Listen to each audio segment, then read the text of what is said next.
Bismillahirrahmanirrahim. Assalamualaikum warahmatullahi wabarakatuh. Selamat pagi Bapak Ibu. Terima kasih atas waktunya yang mau meluangkan waktunya untuk menghadiri presentasi saya pada hari ini. Ya. Hari ini kita akan membahas tentang diseminasi budaya positif.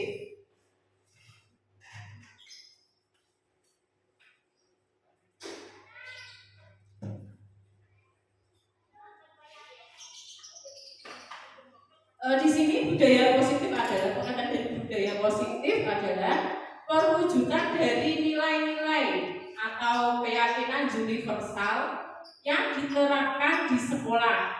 Budaya positif di sekolah tidak dapat diciptakan secara instan.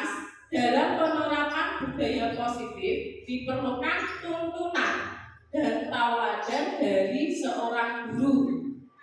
Guru harus menjadi contoh yang baik sehingga murid dengan kesadaran sendiri akan mengikuti apa yang dilakukan guru.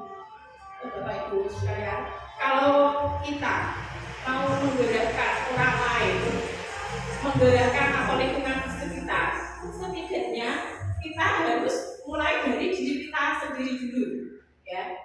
Sebelum kita menggerakkan lingkungan di sekitar kita atau teman sejawat kita atau organisasi praktis yang ada di sekitar kita mulai dari diri sendiri. Setelah diri sendiri bisa memberikan contoh budaya yang positif, otomatis kita dengan pede atau berani memberikan atau menggerakkan lingkungan-lingkungan positif yang ada di sekitar kita. Contoh kecilnya dengan siswa kita sebagai seorang guru, sebagai seorang pengajar itu sebagai penuntun atau panutan kepada siswa-siswa kita untuk memberikan perlakuan atau sifat-sifat yang positif. Salah satunya seperti yang sudah kita lakukan sehari-hari, Bapak Ibu. Kita melakukan piket di menyambut anak didik kita di depan pintu gerbang dengan senyum ramah kita, dengan hal-hal atau perhatian-perhatian kecil kita. Halo sayang, selamat pagi, sudah sarapan belum? Sudah mandi belum? Itu sudah memberikan semangat buat anak didik kita agar dia lebih semangat untuk berangkat ke sekolah. Beda lagi kalau bocah kok ngangkatnya kok carry terus, bocah nggak tahu mandi. Nah, itu sebenarnya tidak dibenarkan. Jadi mungkin saya sendiri juga masih belajar. Oh ternyata tuh tidak boleh seperti itu ya. Oh seharusnya tuh yang seperti ini ya. Ya. Jadi mungkin kalau bu yang seperti itu mungkin lagi pikirannya lebih banyak ya. Jadi mungkin emosinya terbawa di tempat kerja kita. Ya, jadi kita harus bisa bersikap profesional. Jadi Bapak Ibu bisa membawa permasalahan kita yang ada di rumah jangan sampai dibawa di tempat kerja kita. Terus kemudian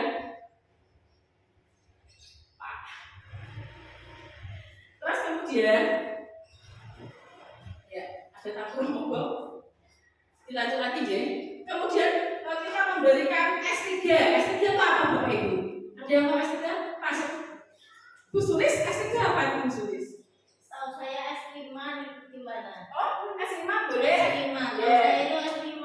Senyum, sapa, salam, dan sopan juga santun, Ibu. Iya, bagus. Ya, Bu Sulis malah memberikan S5. Saya mau memberikan S3, malah Bu Sulis mau memberikan 5. Wow, bagus. Terima kasih Bu Sulis. Terima kasih untuk tangan Bu Sulis. Ya, S5 ya. Kita bisa memberikan S5 kepada anak-anak didik kita. Ya, di salah satunya ada senyum, sama, salam, saling, sopan dan santun. Senyum.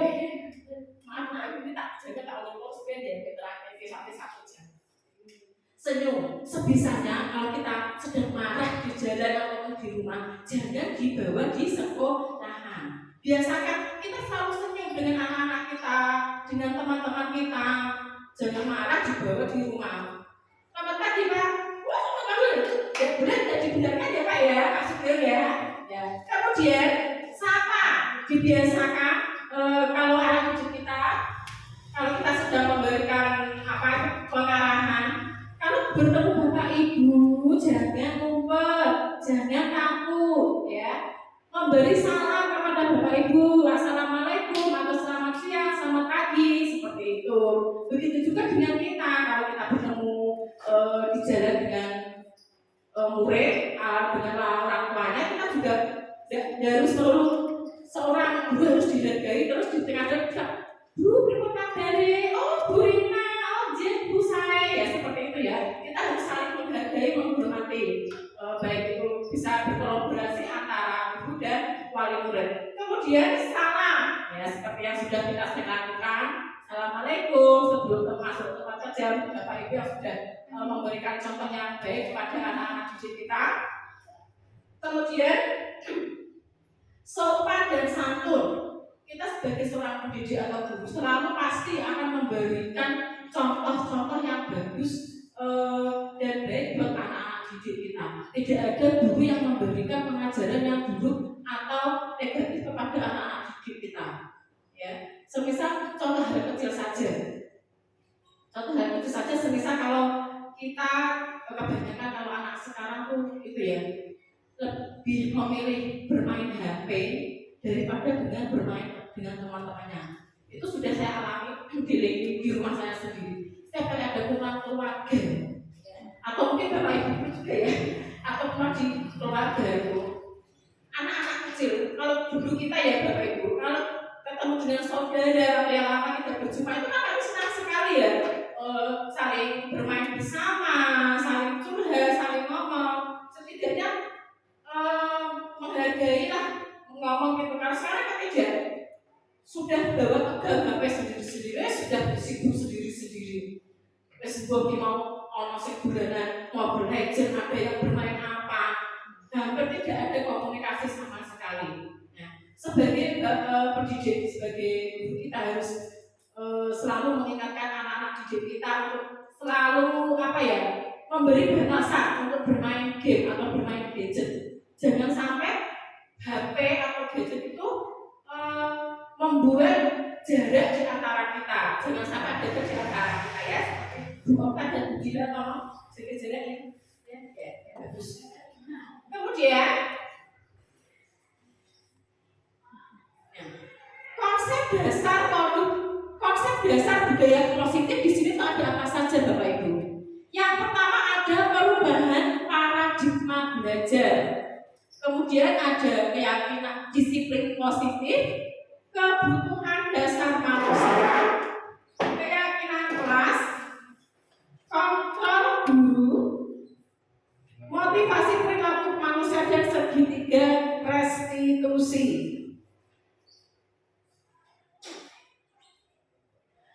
Perubahan paradigma belajar di sini dengan paradigma baru dirancang berdasarkan prinsip pembelajaran yang berdiferensiasi sehingga setiap murid belajar sesuai dengan kebutuhan dari tahap perkembangannya untuk mewujudkan profil pelajar Pancasila. Ya, di sini Bapak Ibu, profil pelajar Pancasila yang pertama itu ada beriman dan bertakwa kepada Tuhan yang Maha Esa. Yang kedua apa Bu Sulis?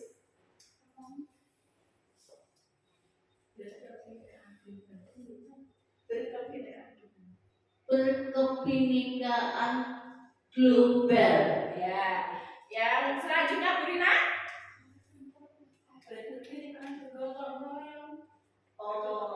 Bergotong royong yang ketiga. Iya, terus selanjutnya Bu?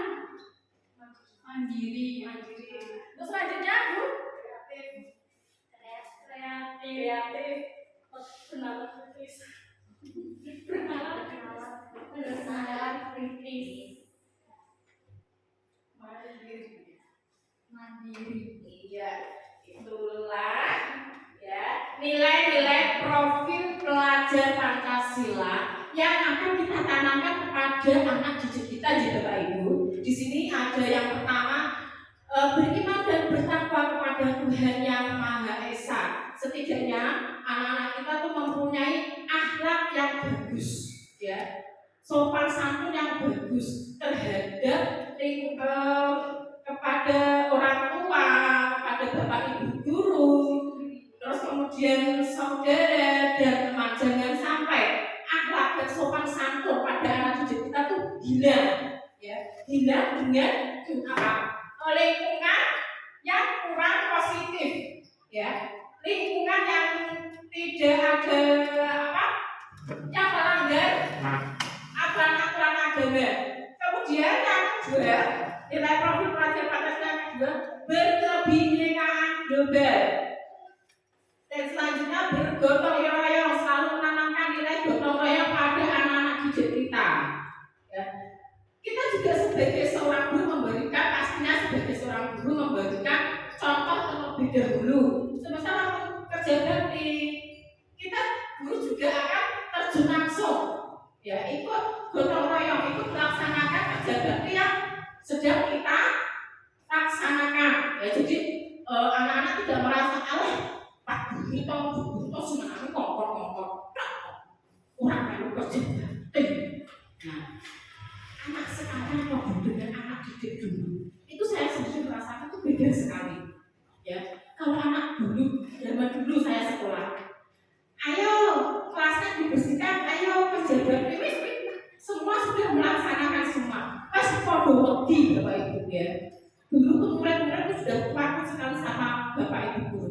Nah sekarang anak didik, semisal murid kita disuruh kayak gurunya, semisal kelas 5 disuruh saya guru kelas 4, nanti itu sampainya kalau dibuat guru malah tak Bapak Ibu. Jadi apa betul?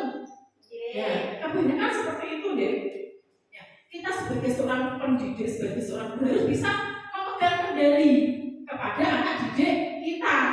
Karena di sini kita sebagai pengontrol anak didik kita, ya, sebagai coach, jenengan itu sebagai pendidik, sebagai pemimpin pembelajaran buat anak didik kita. Kemudian nilai yang selanjutnya kreatif. Kita sebagai seorang guru, sebagai seorang pendidik harus berkreatif, berinovatif, mandiri. Untuk apa? Untuk menciptakan pembelajaran yang lebih menarik, lebih kreatif buat anak didik kita. Supaya apa? Anak didik kita belajarnya tidak bosan atau tidak jenuh. Allah, kalau ini kalau gerak-gerak stop. Allah paling ini guru moco berarti terus dikasih tugas. Usahakan kalau kita sebagai seorang guru, kalau sarana dan prasarana kita memadai, karena mungkin kita kendalanya di sini sarana dan prasarana menjadi Bapak Ibu. Kalau kita mau menggunakan seperti ini, kita harus mematikan listrik, harus mematikan dispenser, lampu, kipas yang ada di kelas lainnya. Karena kita gunakan ruangan ini aja, kipasnya innalillahi, ya. Bagaimana caranya Bapak Ibu? Kalau di sekolah kita sarana dan prasarananya itu ternyata tidak memadai. Kita bagaimana Bu? Harus berkreatif, memanfaatkan lingkungan yang ada di sekitar kita. Ya, kita bisa ajak keluar, bereksplor keluar, pembelajaran di luar kelas. Ya, contohnya kelas 4, misal kemarin tentang bagian-bagian tumbuhan.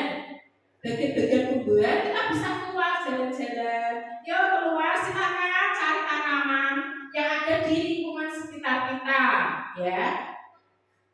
Anak sudah mencari, Bu saya sudah dapat, itu sangat senang sekali. Di situ kita bisa melihat tanggung jawab anak tersebut. Mereka lebih lepas, lebih enjoy, lebih bisa menikmati, lebih bahagia daripada di dalam kelas terus ngadepi LKS Bapak Ibu. Ya, di situ anak bisa lihat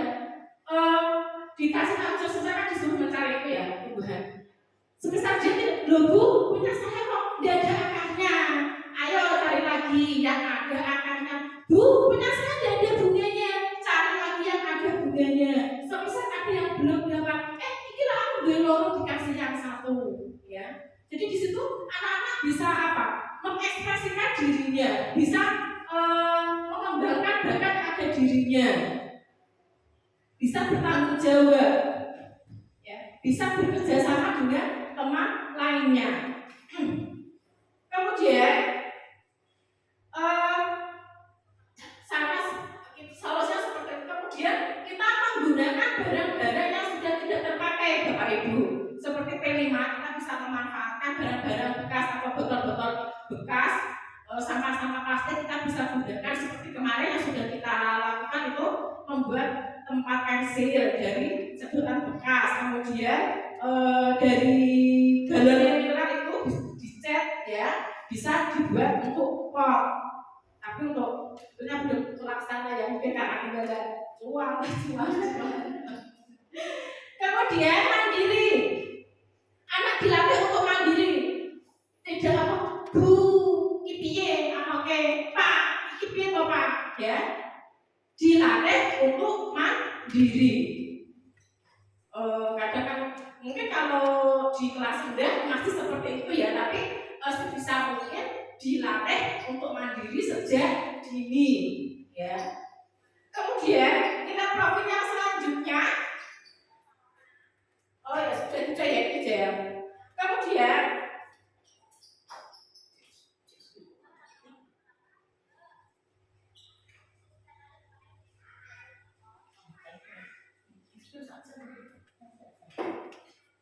di sini disiplin positif adalah usaha seseorang untuk belajar, mengontrol, dan menguasai diri dalam memilih tindakan yang mengacu pada nilai-nilai yang dihargai agar tercapai tujuan mulia yang diinginkan atau nilai-nilai kebajikan universal.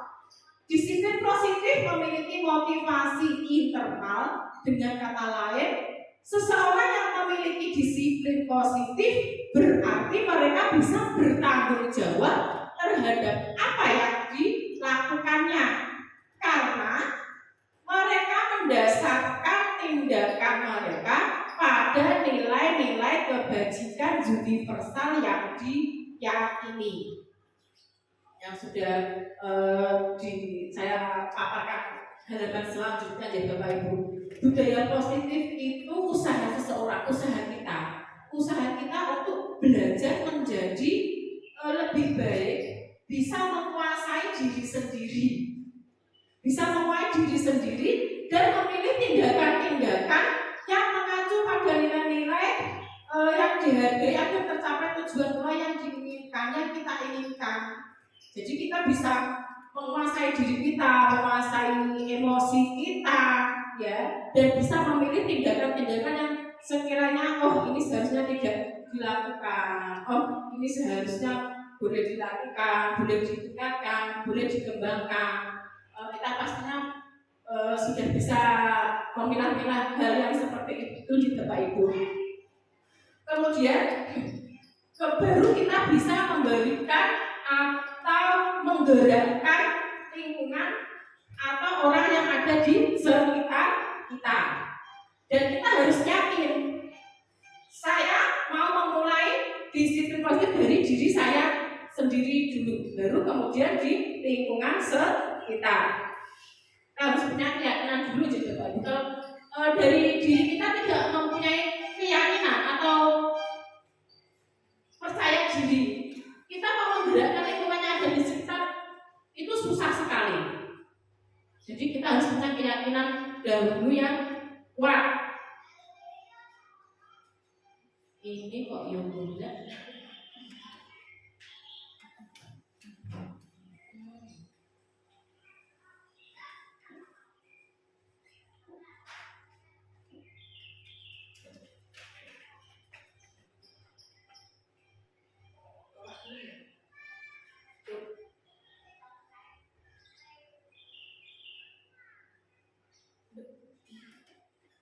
Betul saja.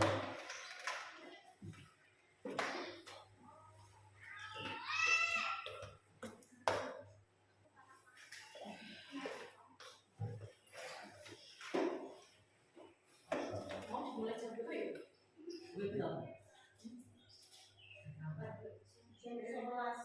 11 apa? Jadi jam Ke lebih jam 11.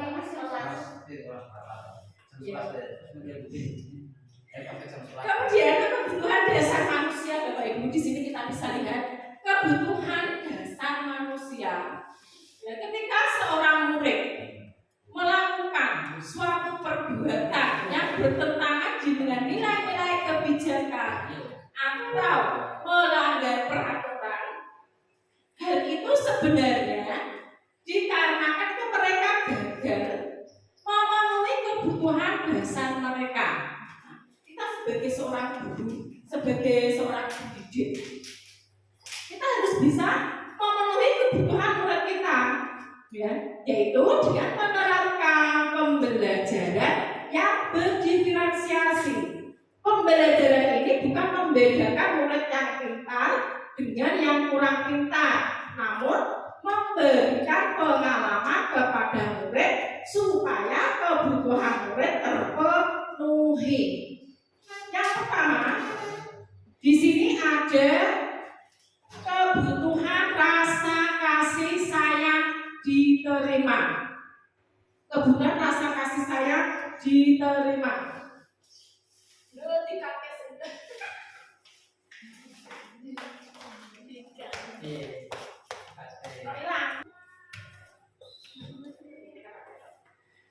Kebutuhan dasar manusia, 5 kebutuhan dasar manusia, Bapak Ibu. Ya. Seluruh tindakan manusia itu memiliki tujuan tertentu. Ya. Ketika kita mendapatkan apa yang kita inginkan, sebetulnya saat itu kita sedang memenuhi satu atau lebih dari satu kebutuhan dasar kita, yaitu kebutuhan untuk bertahan hidup atau survival, kasih sayang dan rasa diterima atau cinta dan kepemilikan, kebebasan, freedom, kesenangan dan penguasaan atau kekuasaan. Ketika seorang murid itu melakukan suatu perbuatan yang melanggar nilai-nilai kebajikan atau melanggar peraturan, hal itu sebenarnya disebabkan mereka gagal memenuhi kebutuhan dasar mereka yang lebih jelasnya. Untuk yang pertama, kebutuhan bertahan hidup.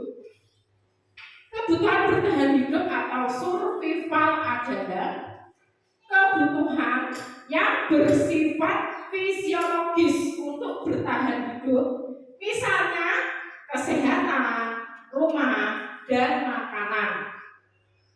Kebutuhan biologis sebagai bagian dari proses reproduksi, termasuk kebutuhan untuk tetap bertahan hidup. Kemudian kebutuhan yang kedua, kasih sayang dan diterima. Kebutuhan ini dan 3 kebutuhan berikutnya adalah kebutuhan psikologis, kebutuhan untuk disayangi dan diterima, meliputi kebutuhan akan hubungan dan koneksi sosial. Kebutuhan untuk memberi dan menerima kasih sayang akan kebutuhan untuk merasa menjadi bagian dari suatu kelompok. Dan kebutuhan ini mencakup keinginan untuk tetap terhubung dengan orang lain seperti teman, keluarga, pasangan hidup, teman kerja, dan binatang peliharaan. Kemudian kebutuhan pengakuan atau kemampuan. Kebutuhan ini berhubungan dengan kekuatan untuk mencapai sesuatu, menjadi komponen, menjadi terampil, diakui atas prestasi dan keterampilan kita, didengarkan dan memiliki rasa harga diri. Kebutuhan ini mencakup keinginan untuk dianggap berharga, dapat membuat perbedaan, dapat mencapai prestasi, komponen, diakui, dihormati. Ini meliputi harga diri dan keinginan untuk meninggalkan pengaruh. Anak-anak yang memiliki kebutuhan dasar dan penguasaan yang tinggi biasanya selalu ingin menjadi pemimpin. Mereka juga suka mengamati sebelum mencoba hal baru dan merasa kecewa bila melakukan kesalahan. Mereka biasanya rapi dan sistematis dan selalu ingin mencapai yang terbaik. Kemudian kebutuhan kebebasan. Kebutuhan untuk merdeka adalah kebutuhan akan kemandirian, otonomi, memiliki pilihan, dan mampu mengendalikan arah hidup seseorang. Anak-anak dengan kebutuhan kebebasan yang tinggi menginginkan pilihan mereka, perlu banyak bergerak, suka mencoba-coba, tidak perlu mempengaruhi orang lain dan senang mencoba hal baru dan menarik. Bila jawaban Doni dalam kasus di atas adalah bahwa dia merasa bosan dengan bekal makanan yang dibawakan ibunya dari rumah karena ibunya selalu membawakan bekal yang sama. Oleh karena itu, dia ingin mencoba makanan teman-temannya yang bermacam-macam. Maka Doni sedang berusaha memenuhi kebutuhannya akan kebebasan.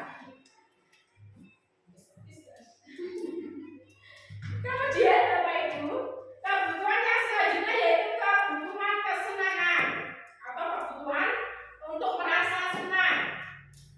Kebutuhan akan kesenangan adalah kebutuhan untuk mencari kesenangan, bermain, tertawa, bayangkan hidup tanpa kenikmatan apapun. Betapa menyajikannya. Ya. Belajar menghubungkan kebutuhan akan kesenangan dengan belajar. Semua hewan dengan tingkat kecerdasan tinggi, contohnya di sini anjing, lumba-lumba, primata, dan lain-lain. Saat mereka bermain, mereka mempelajari keterampilan hidup yang penting. Manusia tidak berbeda. Anak-anak dengan kebutuhan dasar kesenangan yang tinggi biasanya ingin menikmati apa yang dilakukan. Mereka juga berkonsentrasi tinggi saat mengerjakan hal yang disenangi mereka. Suka bermain dan suka mengoleksi barang. Suka bergurau, suka melucu dan juga menggemaskan. Bahkan saat mereka melakukan tindakan buruk, mereka masih terlihat sangat lucu sekali.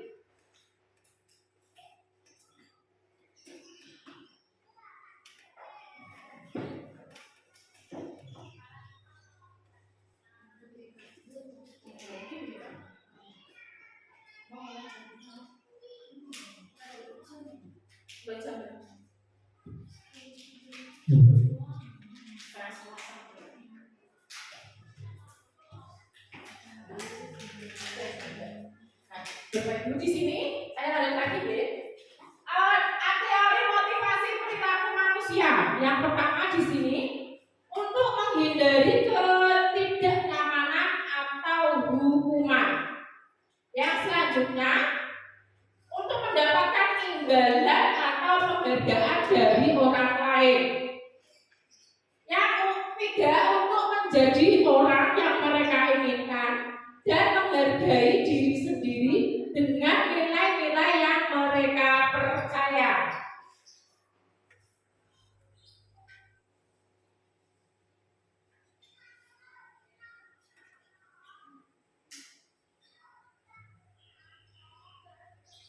Hukuman atau penghargaan.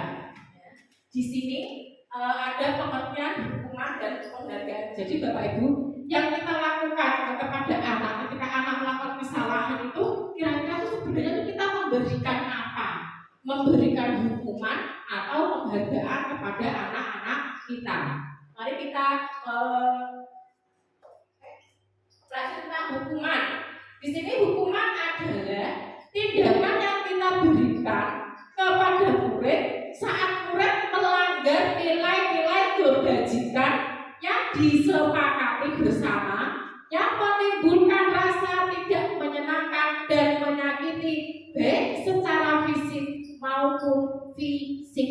Ya. Contoh, saya ambil dari siswa saya sendiri di Bapak Ibu. Di saat jam istirahat, anak laki-laki bermain dengan anak perempuan. Mereka bermain apa itu namanya? Bermainlah. Nah, salah satu dari mereka itu ada yang menghina, ya. Semisal kalau David pasti bermain kalah menangis, ya karena si David itu merasa tidak terima. Kemudian si David itu memberikan tindakan yang kasar, mendorong Kaisar sehingga Kaisar terjatuh.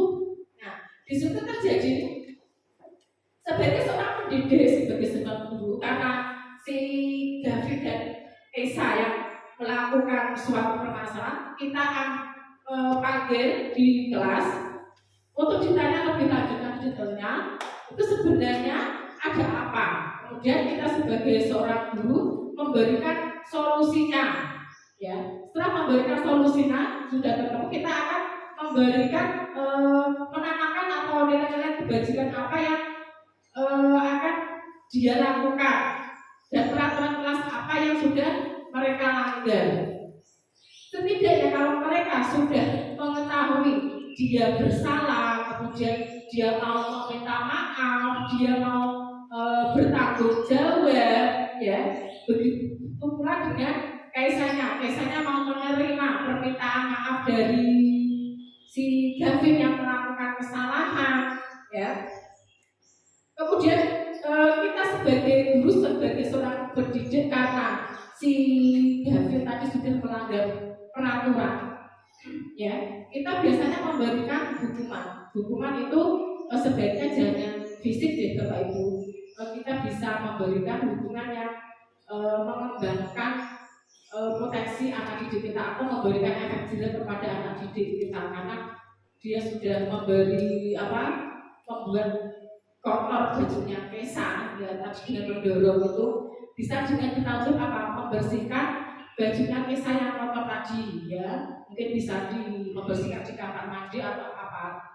Kita sebaiknya jangan memberikan hukuman fisik kepada anak didik kita karena itu tidak dibenarkan. Kemudian penghargaan adalah tindakan yang kita berikan kepada murid saat murid mematuhi nilai-nilai kebajikan yang disepakati bersama, yang menimbulkan rasa senang atau dihargai saat murid melakukan hal tersebut. Contohnya tuh di kelas 1 misal. Bu Sulis biasanya kalau setelah jam istirahat, ya, bagaimana caranya agar anak-anak mau masuk secara rapi, ya, secara disiplin, tidak royoan, ya. Caranya bagaimana? Kita sebagai guru kelas rendah harus bisa mencuri hati anak didik kita. Mungkin bisa bermain kereta-keretaan, terus kemudian memberikan penghargaan dengan memberikan bintang, ya, bintang. Ayo siapa yang bisa garis rapi, nanti Bu Guru akan memberikan bintang, sebuah bintang, ya. Anak-anak pasti akan senang sekali. Nah, dengan saya melakukan masuk di kelas dengan rapi, dengan berbaris, nanti saya bisa mendapatkan bintang dari Bu Sulis, ya. Otomatis untuk lain hari itu ke depannya anak-anak akan berpikir seperti itu, baris yang rapi, rajin, nanti dapat bintang dari Bu Sulis. Nah, anak belum baris, belum rapi, nanti tidak dapat bintang dari Bu Sulis. Biasanya anak-anak kecil akan seperti itu Bapak Ibu. Kemudian bisa tadi dengan bermain kereta-keretaan. Ayo anak-anak, siapa yang mau naik kereta dengan Bu Guru? Saya Bu. Nah, otomatis kan mereka antusias sekali, ya, mengikuti Bu Sulis dari belakang di sini. Ayo naik kereta api tutut. Otomatis kan anak lain juga mau mengikuti dengan Bu Sulis yang memulai lebih dahulu, ya. Kemudian pasti anak-anak akan merasakan senang, ya, karena di situ dia merasa aku dapat imbalan dari Bu Sulis, mendapatkan sesuatu dari Bu Sulis. Jadi dia dia mau melakukan tindakan tersebut. Di sini ada pertanyaan Bapak Ibu, setuju atau tidak setuju? Nanti dijawab bersama-sama aja Bapak Ibu. Yang pertama, hukuman dapat mendisiplinkan siswa. Setuju atau tidak setuju Bapak Ibu? Setuju. Kemudian yang nomor 2, pemberian hukuman dengan hal positif seperti membaca atau membersihkan halaman sekolah dapat meningkatkan disiplin anak. Setuju apa tidak Bapak Ibu? Setuju. Yang ketiga, memberi penghargaan dapat meningkatkan motivasi belajar anak. Setuju apa tidak Bapak Ibu? Sangat setuju sekali ya. Karena dari ketiga pertanyaan ini ya, dari hukuman, terus kemudian hukuman yang positif, kemudian penghargaan dengan hukuman itu dapat mendisiplinkan siswa. Betul, itu sangat benar sekali. Karena apa? Karena anak akan mendapatkan efek jera. Semisal kalau anak laki-laki itu rambutnya panjang sekali ya, ditegur bapak ibu guru ya, karena dia melanggar aturan atau keyakinan kelas yang sudah dia buat. Kalau dia sudah melanggar, dia harus menerima konsekuensi hukuman yang harus diterimanya ya. Jadi anak yang sudah melanggar keyakinan kelas itu harus mau menerima konsekuensi yang sudah disepakati bersama. Kemudian pemberian hukuman hal yang positif itu mendapat meningkatkan disiplin anak, pastinya itu. Dan pemberian penghargaan itu dapat meningkatkan motivasi belajar anak-anak lebih bersemangat untuk mengikuti pembelajaran yang sedang kita lakukan.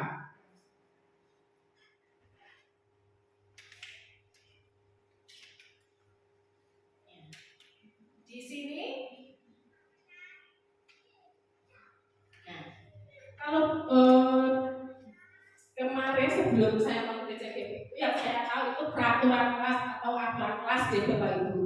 Ternyata sekarang juga menjadi keyakinan kelas. Ya. Keyakinan kelas merupakan salah satu bentuk disiplin positif yang dapat mewujudkan profil pelajar Pancasila. Oleh sebab itu diharuskan setiap kelas membuat keyakinan kelas karena akan saling mempengaruhi satu sama lain untuk menciptakan budaya positif. Pastinya di kelas Bapak Ibu sudah ada aturan kelas ya Bapak Ibu. Nah, mulai sekarang atau kedepannya aturan kelas kita ubah menjadi keyakinan kelas. Ya.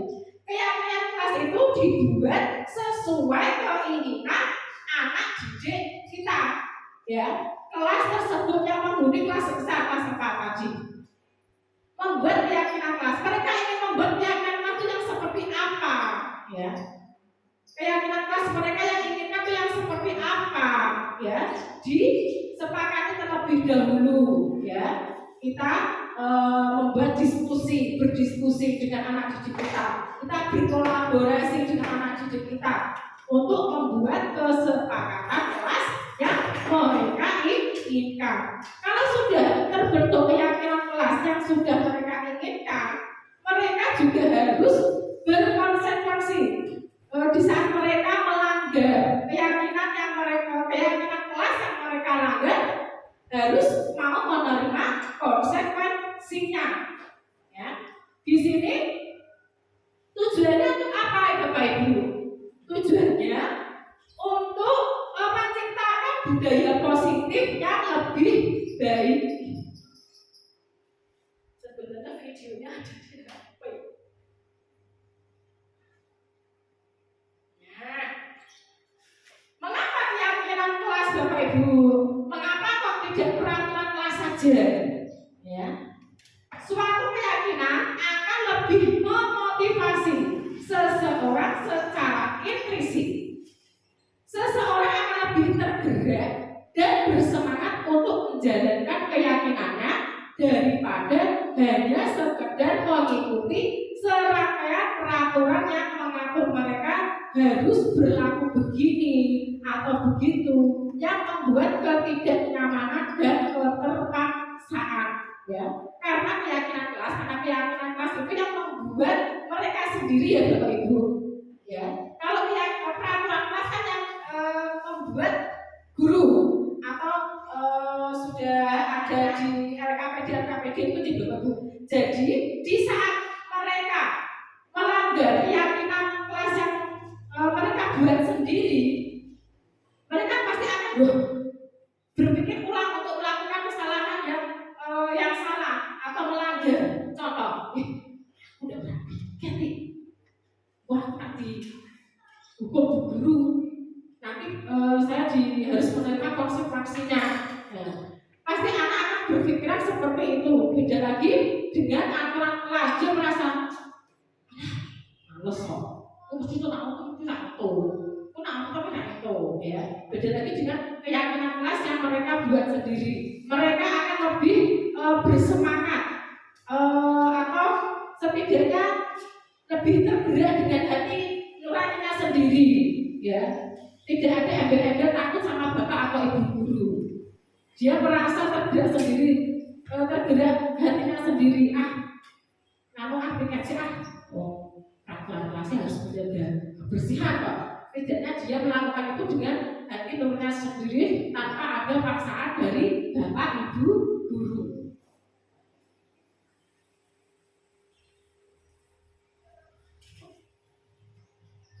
Pembentukan keyakinan kelas di sini yang pertama lebih abstrak dari peraturan atau yang lebih rinci dan konkret. Yang kedua berupa pertanyaan-pertanyaan universal dibuat dalam budaya positif. Sudah saya tadi saya juga sudah membuat video ya Bapak Ibu. Sebenarnya itu sangat mudah sekali, tapi belum dilakukan buat video keyakinan kelas bagaimana ya, terus langkah-langkahnya seperti apa ya. Tapi kalau kita sudah melakukan tuh akan mengalir sendiri. Bisa dibantu juga kelas 6. Soalnya kalau kelas 4 agak susah. Kemudian tidak terlalu banyak, jangan banyak-banyak Ibu, cukup minimal 3 atau 5 saja. Ya, jangan terlalu banyak-banyak. Sebesar tadi kan sudah anak-anak sudah memberikan peraturan kelas yang mereka inginkan. Seperti ada 10 kata, ada 10 kalimat yang mereka buat. Kemudian kita saya lagi menjadi kalimatnya lebih positif. Misalnya lagi, semisal membuang sampah pada tempatnya, itu termasuk hal positif apa? Semisal menjaga kebersihan, terus kemudian masuk kelas tepat waktu, itu sikap positifnya itu disiplin. Kemudian mengerjakan tugas tepat waktu, itu sikap positifnya bertanggung jawab. Jangan banyak-banyak Bapak Ibu, cukup 3 atau 5 saja. Kemudian dapat diterapkan di lingkungan tersebut. Kalau sudah kita membuat kesepakatan kelas yang sudah kita buat, kita semua warga kelas yang sudah menyepakati harus apa Bapak Ibu? Harus melaksanakannya dan mematuhi peraturan kelas yang sudah kita buat atau sudah kita sepakati. Ya. Semua warga kelas atau warga sekolah bisa berkontribusi dalam pembuatan keyakinan kelas, kegiatan curah pendapat. Semua warga kelas itu bebas untuk mengeluarkan pendapatnya untuk memberikan keyakinan kelas yang mereka inginkan. Kemudian kita sebagai seorang guru atau pendidik itu harus meninjau ulang keyakinan kelas yang sudah semisal keyakinan kelas tahun ini, otomatis untuk keyakinan kelas tahun depan berubah lagi di Bapak Ibu. Jangan itu saja. Ini contoh yang tidak baik, ya, jangan ditiru. Ya, kita harus selalu meninjau keyakinan kelas dari waktu ke waktu. Jadi setiap tahun kita harus membuat keyakinan kelas yang baru dengan siswa yang baru tentunya. Nah, di sini ada video pembentukan keyakinan Bapak Ibu, karena videonya di HP, kita next aja ya. Belum sempat ngupload di sini.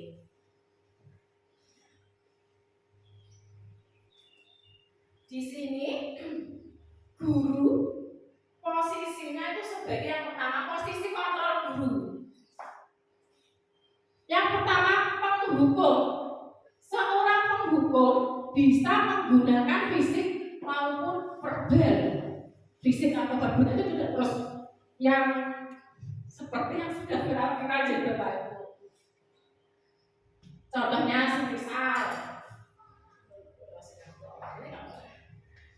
kalau fisik cukup dicolek saja, jangan sampai dipukul atau dicubit atau dibenturkan kepalanya, cukup disentuh tangan atau apa, ya. Terus kemudian guru sebagai pemantau, memonitor berarti mengawasi tingkah laku murid, apa yang dilakukan. Kalau di lingkungan sekolah juga Bapak Ibu, kita tuh juga sebagai pemantau, memonitor tingkah laku murid kita yang dilakukan, sekiranya salah atau kurang baik ditegur dengan baik dengan suara yang lemah lembut, jangan kasar ya Bapak Ibu, nanti malah muridnya kabur. Kemudian pembuat merasa bersalah. Pada posisi ini biasanya guru akan bersuara lebih lembut, ya. Jangan malah tambah marah sisa, ya. Bukan yang nakal apa pacarnya kalau tidak seperti itu, ya. Terus selanjutnya sebagai teman. Nah, guru dahulu dengan sekarang tuh sudah berbeda, apalagi yang tingkat SMA. Tuh guru dengan siswanya itu sudah seperti bestie, teman, sudah slow, ya, tidak seperti dulu kaku. Ya. Kita harus bisa memposisikan kontrol guru sebagai teman. Agar apa? Anak lebih enjoy, lebih santai, lebih senang, lebih bahagia dalam melaksanakan kegiatan belajar mengajar. Tapi jangan sampai kebablasan gitu Bapak Ibu. Kalau di kemarin rekan cek misalnya ada guru SMA, ya, praktek segitiga restitusi. Kalau di SD kan boleh pupuk, bahasanya pupuk, ya. Kalau di SMA itu jadi perbolehkan, ya, karena takutnya ada kontak fisik yang mungkin bisa disalahartikan apa itu apa?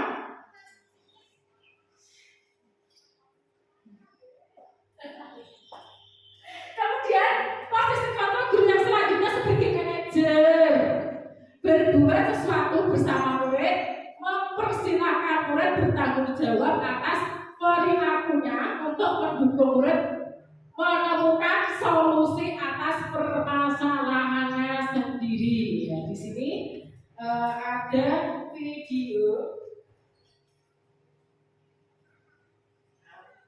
Ini pengertian restitusi dulu.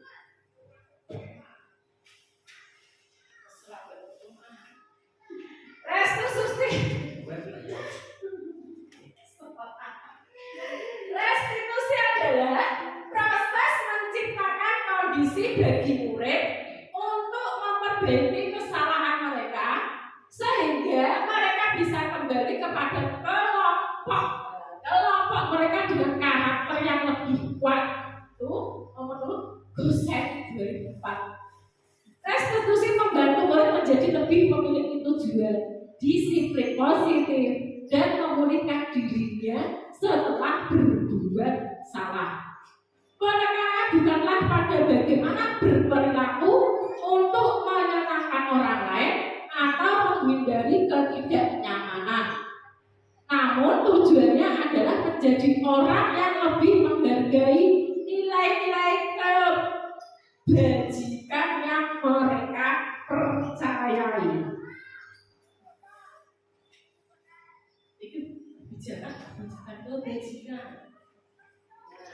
Di sini ada ciri-ciri restitusi Bapak Ibu. Yang pertama, menggunakan dan fokus pada solusi. Ciri yang kedua, fokus pada karakter bukan pada tindakan. Yang ketiga, bukan menebus kesalahan, tetapi belajar dari kesalahan. Ciri yang selanjutnya, mencari kebutuhan dasar yang mendasari tindakan. Kemudian tawaran bukan paksaan, memperbaiki hubungan dan menuntut untuk melihat ke dalam dirinya. Di sini ada segitiga restitusi. Yang pertama ada validasi tindakan yang salah, menanyakan keyakinan, dan menstabilkan identitas. Di sini ada kamu tentu punya untuk validasi tindakan yang salah. Bisa dengan kalimat kamu tentu punya alasan kenapa kamu melakukan itu. Adakah cara yang lebih efektif untuk mendapatkan apa yang kamu butuhkan? Kemudian menanyakan keyakinan, menstabilkan identitas. Setiap orang pasti pernah melakukan kesalahan. Kamu bukan orang satu-satunya yang pernah melakukan ini. Dan menanyakan keyakinan, kira-kira apa yang sudah dia sepakati dan keyakinan apa yang sudah mereka langgar. Nah, di sini ada contoh penerapan segitiga restitusi dari 2 kasus. Ya, bisa disimak videonya nih Bapak Ibu.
Pada kedengaran ya Bapak Ibu ya.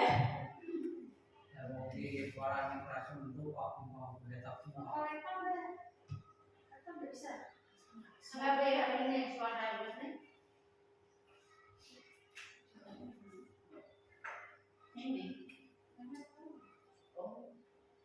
Langsung itu nih dia. Ini kan kode tak pakai.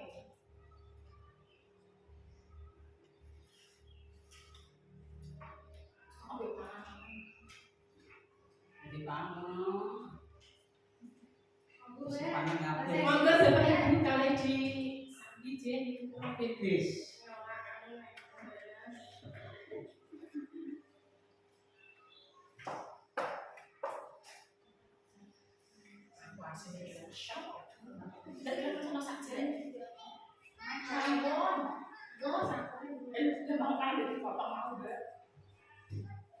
Berarti videonya memang mengirimnya 1 jam. Makanya aku itu tak lolor. Terus kan jam ya? Ya mau terus tapi masih sangat berbeda soalnya.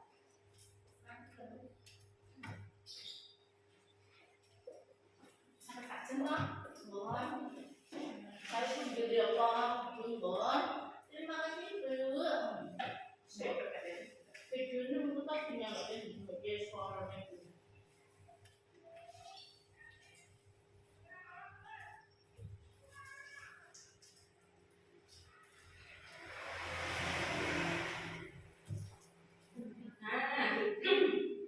dari kasus di atas,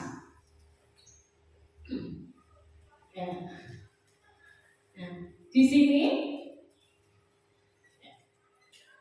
kita dulu sebagai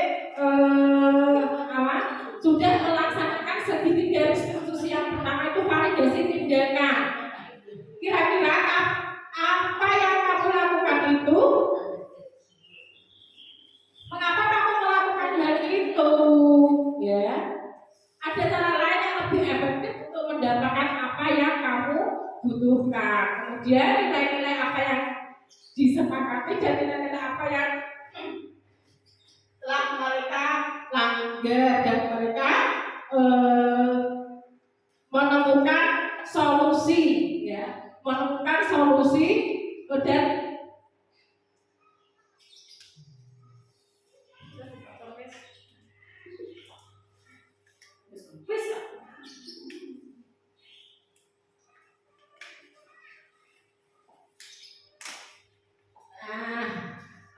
untuk terima kasih Bapak Ibu atas waktunya yang mau meluangkan untuk hadir di presentasi saya hari ini. Semoga presentasi diseminasi budaya positif dapat kita terapkan di lingkungan sekolah kita.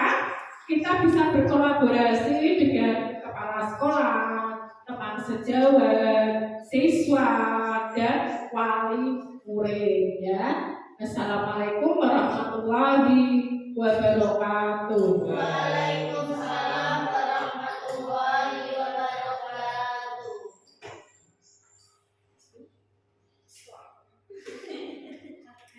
Mau lagi foto nih. Saya, kan saya. Nah, kok